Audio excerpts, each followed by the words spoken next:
West అయినా అంతే. పశ్చిమ తిరగాలి, మళ్ళీ పశ్చిమ కొలతని 9 భాగాలు చేసుకోవాలి.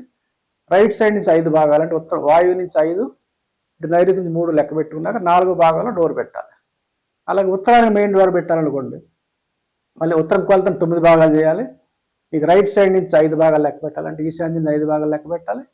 ఇటు వాయువు నుంచి 3 భాగాలు లెక్క పెట్టాలి. మధ్యలో ఒక భాగంలో 4 భాగంలో డోర్ పెట్టాలి. ఇది సూత్రం, రెండో సూత్రం. ఈ విధంగా రెండో రకంగా ఇలా చెప్పారు.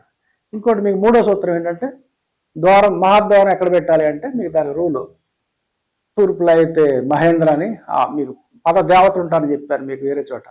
మా 81 గళ్ళలో కూడా, పదాల్లో కూడా 49 దేవతలు ఉంటారు. ముఖ్యంగా అవుటర్ గడిలో ఉన్న పదాల్లో ఉండే దేవతలు 32 మంది ఫిక్స్. అది ఏ రకమైన 64 పదమండలం చేసినా, 81 పదమండలం చేసినా మొత్తం దేవతల సంఖ్య 32 అవుట్ సైడ్.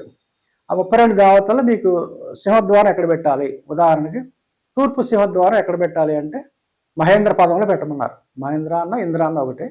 ఇంద్ర పదం లేదా మహేంద్ర పదంలో డోర్ పెట్టాలి, తూర్పు సైడ్ పెట్టి. దక్షిణానికి ఎక్కడ పెట్టాలంటే మీకు గృహక్షత పదంలో పెట్టాలి. అది మీకు అది కూడా లెఫ్ట్ ఆఫ్ సెంటర్లోనే వస్తుంది. అది గృహక్షతలో పెట్టాలి.